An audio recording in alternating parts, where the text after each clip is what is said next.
What I like about having a drinking trace is they're very friendly, both customers and staff. Plus, it's very quaint, and I love the bar because it's not too big, so you never feel, if it's not busy, you don't feel you're very much on your own there, you understand me? I just love the whole character of the bar. You're all very welcome here today. Thank you all for coming.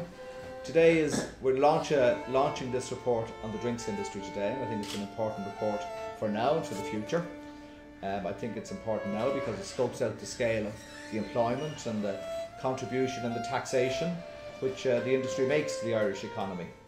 The report's been prepared by my colleague Tony Foley, to my right, who's a well-known economist and economic commentator, and heads up the DCU Business School Group of Finance, Economics and Entrepreneurship. But today he's wearing his drinks industry guru hat. And that's just to get a storehouse.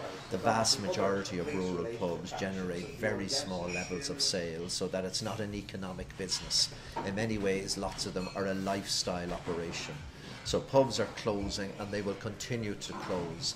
And I would expect over the next several years there'll be an accelerated rate of closure. So there'll be substantially less pubs, particularly in rural areas.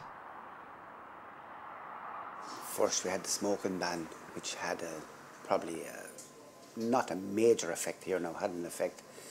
But the drink driving was really the thing that has really crucified the rural pub, because people have to get to the pub and get home from the pub.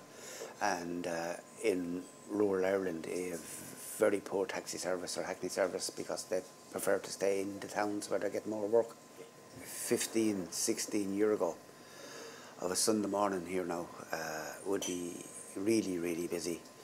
And you would sell two kegs of Guinness, 2 barrels of Guinness, which would be 180 pints. But now, of a Sunday morning, you'd be lucky if you sold 8 pints.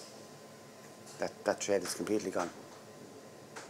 If you go from 2000 to 2007, the volume went up and down a little bit, but the value of sales continued to increase because of price increases in the booming economy. But particularly since 2007, the volume and the value of sales has collapsed. This year alone, the consumption has dropped by about 14%, which is an enormous drop. The whole culture of drink in Ireland has changed enormously. If someone can get a bottle of beer in the off-licence for a little over €1, and it's over €4 in the pub, so they'll get in the off-licence and they'll have a little party in the house. So probably you can't blame them for that. Some things are just not possible to change. So, for example, we are not going to reverse the smoking ban. We are not going to go back to not having a low level of alcohol in driving. So those things are not possible.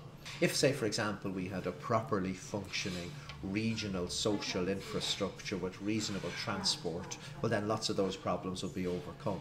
One of the difficulties is that we make it very difficult for people to drive to the pub and we don't provide them alternatives. But to counteract that, we have an 8-seater minibus that we use to bring people home. We don't collect people for obvious reasons. We don't want to get into trouble with wives or girlfriends or mothers. But if people get here within a 10-kilometre radius, we will bring them home. I think the fact that we're in food is basically what's keeping us going. You know, most rural pubs now wouldn't survive on drink only. They'd have to have a secondary income of some description. It's hard to see that there is one single positive feature ahead for pubs, and a significant number of rural pubs operators are saying they don't see the pub continuing when they retire or die off, that they don't see their son or daughter taking over the pub because it's not a commercial proposition. Well, I would say hopefully we're here for a few hundred years. Hopefully we'll be here for a few hundred years more.